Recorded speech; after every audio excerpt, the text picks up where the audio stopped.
bonjour. Bonjour Christian. Bonjour. Bonjour Joël. Bonjour téléspectateurs. Bonjour est accompagné d'un sourire. Ah oui, peut-être par rapport au sujet de tout à l'heure quand on parlait de la nutrition. Et je souris parce que chaque fois sur ce plateau, je parle des différents projets que nous devons élaborer, notamment le projet professionnel, le projet familial, le projet santé. Et je conclue même parfois en disant que si on est malade, on va pas dire à notre chauffeur d'aller se coucher à notre place. Vous voyez que le médecin, il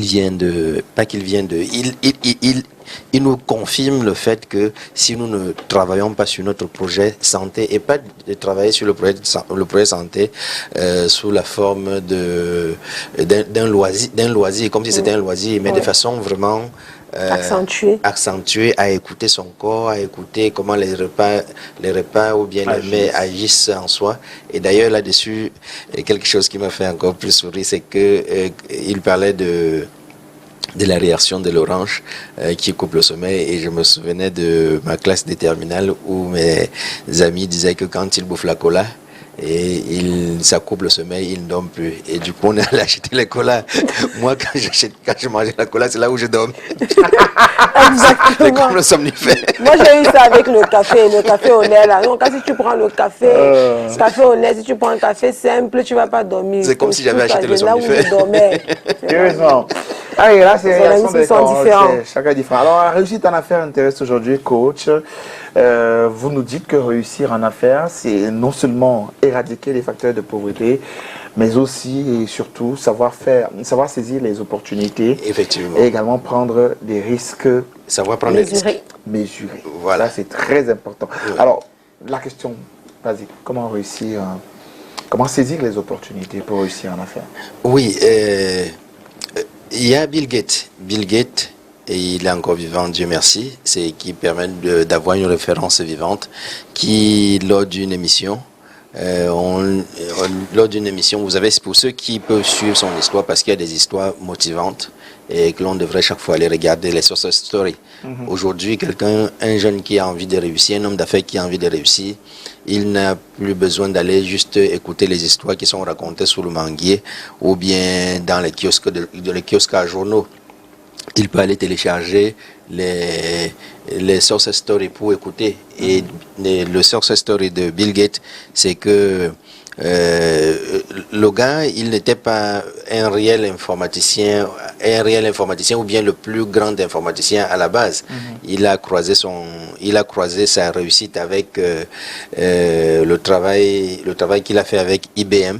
Parce que autrefois, l'ordinateur, c'était juste une grande maison. C'était comme une grande maison où on entrait dedans, on pouvait circuler pour fixer les boulons et autres.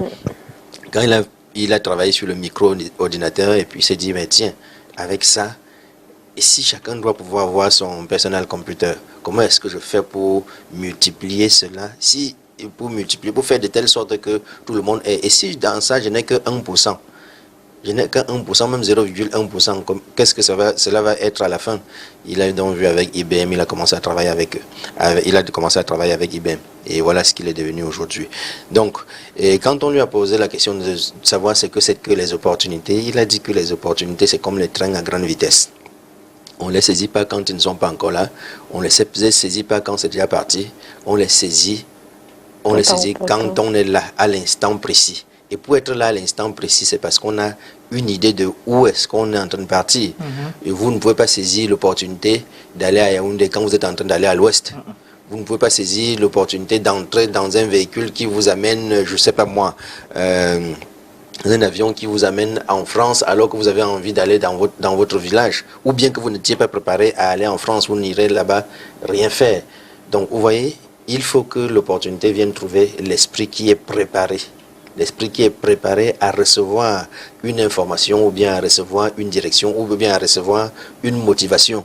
Et sur ce plan, on va dire les opportunités, c'est ce que les gens appellent, d'autres personnes appellent la chance. Les opportunités passent tous les jours devant nous, mais nous ne voyons pas. Quelle est l'opportunité d'écouter ce que nous sommes en train de dire là pour les téléspectateurs?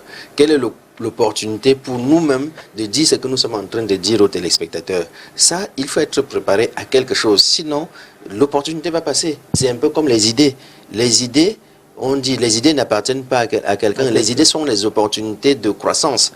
Sont les opportunités d'enrichissement. Ça veut dire comment est-ce que je prends cette idée pour la transformer en une idée en or. Et voilà, personne ne transforme l'idée. Personne ne transforme l'idée, on attend juste que l'idée mûrisse et que ça se transforme, ou bien que cela soit transformé par une autre personne en or et que l'on dise, voilà, c'était mon idée à moi. Donc les opportunités, il faut savoir identifier les besoins des personnes que vous rencontrez au quotidien. Parce que la question qui a été posée, c'est comment est-ce qu'on saisit les opportunités. Si je ne sais pas que les gens ont besoin de quelque chose, je ne peux pas travailler sur l'idée qui va m'amener à une opportunité.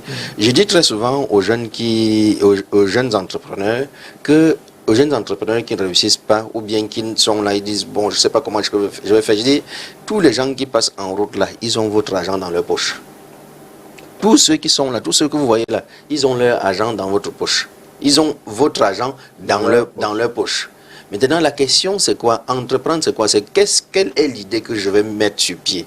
Quelle est l'idée que je vais mettre sur pied? Quel est le plan que je vais mettre sur pied? De telle sorte que je puisse lui donner un service ou bien lui donner quelque chose et qu'en retour, il me donne mon argent. Et c'est comme ça que ça se fait, l'entrepreneuriat. C'est comme ça que ça se fait. C'est-à-dire identifier les problèmes que les gens ont, leur apporter les solutions et en retour, ils vous donnent de l'argent. Maintenant, il y en a qui font autrement.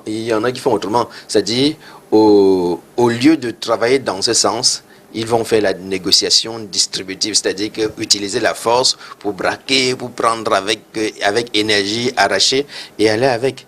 Et pourtant, je dis, les idées ne finissent jamais.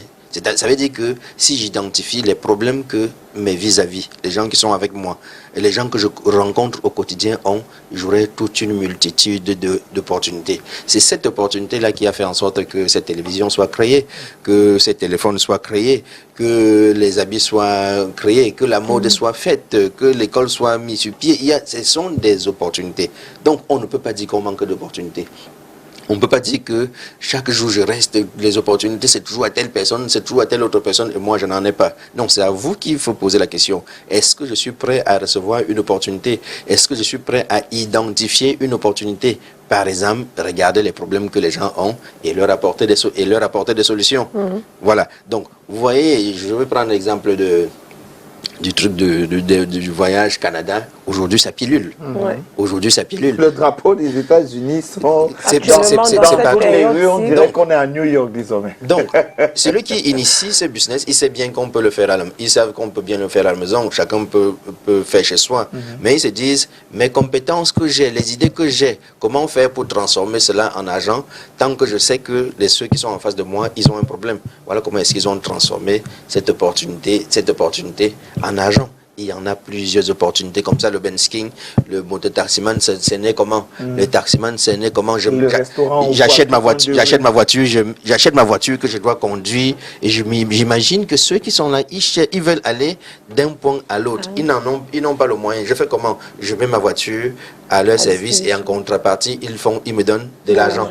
Mais seulement que les gens ne travaillent pas ces idées-là de cette façon. Ils attendent que ce soit fait et ensuite ils vont bondir là. Pour dire que, voilà, je commence à faire comme les autres. Un peu comme dans le coaching. On nous a insulté ici dans le coaching, à tort et à travers. Celui-là, il manque ce qu'il va faire. C'est quoi? Tu demandes beaucoup d'argent. Ce n'est que parler, non. Tu vas là seulement pour parler.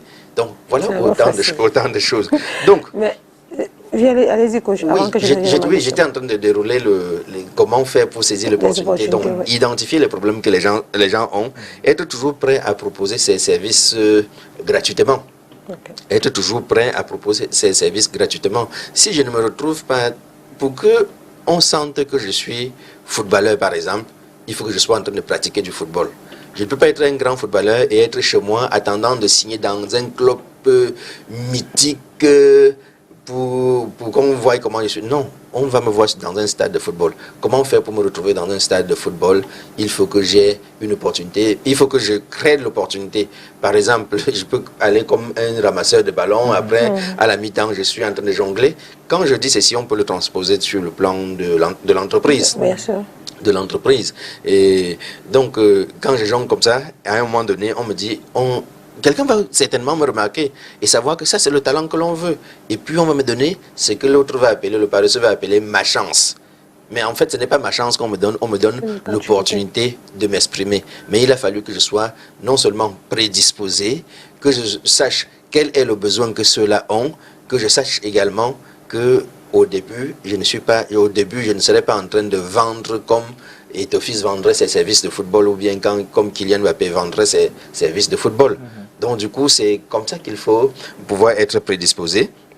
Il faut mettre en valeur vos points forts dès qu'une occasion se présente. Oui, mettre en valeur ses points forts. Si je suis ramasseur je vais pour ramasser les ballons. Et quand une occasion se présente, quand un joueur est cassé, je ne propose pas d'aller le remplacer, au moins pour fermer ce trou-là. On me verra seulement derrière manipuler le ballon et non en service. Donc, être opportuniste. Les gens traitent souvent les opportunistes comme si c'était des moins que rien, comme si c'était des personnes qui étaient, je sais pas moi, qui étaient négatives quelque part. Oui, comme si c'était des personnes véreuses. Non, être opportuniste, c'est même un atout. C'est être bienveillant à l'endroit de soi-même. Parce que si vous n'êtes pas bienveillant à l'endroit de vous-même pour savoir comment est-ce que vous pouvez saisir une opportunité de grandir, vous resterez la petite personne. Et là, vous ne pouvez pas dire que vous vous aimez. Et si vous ne vous aimez pas, vous ne pouvez pas aimer les autres. Parce que pour donner de l'amour aux autres, il faut d'abord en avoir. Mais si vous avez seulement des occasions de vous saborder, vous, comment est-ce que vous ferez pour donner de l'amour aux autres? Donc vous voyez que c'est presque un tout. Il faut soigner son image en toutes circonstances. Oui, il faut soigner son image en toutes circonstances. Parce que votre image est très importante. Pour qu'on vous admette quelque part, il faut que l'on ait une idée de qui vous êtes. Votre image est très importante. Les gens s'amusent avec leurs images. Ils vont marcher avec n'importe qui. Ils vont faire n'importe quoi. Ils vont parler quand il faut le silence. Ou bien ils vont faire du silence quand il faut parler. Ça ne renvoie pas une belle image. Et l'opportunité, c'est quelque chose qui vient de l'extérieur. Et à vous de pouvoir l'attraper. Donc si vous n'avez pas une bonne image, on ne pourra pas vous admettre à être au bon endroit, au bon moment. Parce que l'image que vous projetez dans la rue, l'image que vous projetez à ceux qui vous regardent n'est pas une image appréciable par eux. Donc c'est très important de soigner son image. Les gens s'en foutent de leur image. Et votre image, c'est pas seulement la photo que vous avez, c'est pas la photo que vous avez, c'est votre conscience. C'est votre conscience, c'est votre attitude, c'est votre motivation, c'est votre vision pour votre futur. Tout cela compose votre image, c'est votre identité. Comment vous vous percevez et comment vous vous projetez dans le futur. Est-ce que vous voulez faire dans le futur ce que vous voulez apporter à la nature? Pas seulement apporter à vous, c'est que vous voulez apporter à la nature. Parce qu'il faut savoir que nous sommes le fruit de la nature. Nous, en tant qu'enfants de la nature, nous sommes le fruit de la nature et nous sommes là pour aider la nature à pouvoir continuer. C'est ça le but. Maintenant, si on ne comprend pas cela, ça va être très difficile. Donc, il faut se montrer accessible et disponible. Parfois est disponible aux autres pour que l'on puisse avoir une idée de dire ah oui, c'est Joël que je prends. Il faut que j'appelle Christian. Il faut que on sente qu'en vous appelant, vous êtes disponible et tout, et proposer et toujours susciter un intérêt du public pour votre personne. Faire en sorte que, en grande majorité, que l'idée que l'on a de vous soit une idée positive. Coach Bertin Tchida, c'est religieusement qu'on vous a écouté aujourd'hui parce que c'est quelque chose qui concerne pratiquement tout le monde et on est au fait de cela presque partout dans la vie quand on sort. Chaque jour, on le dit, quelqu'un a dit chaque jour est une opportunité.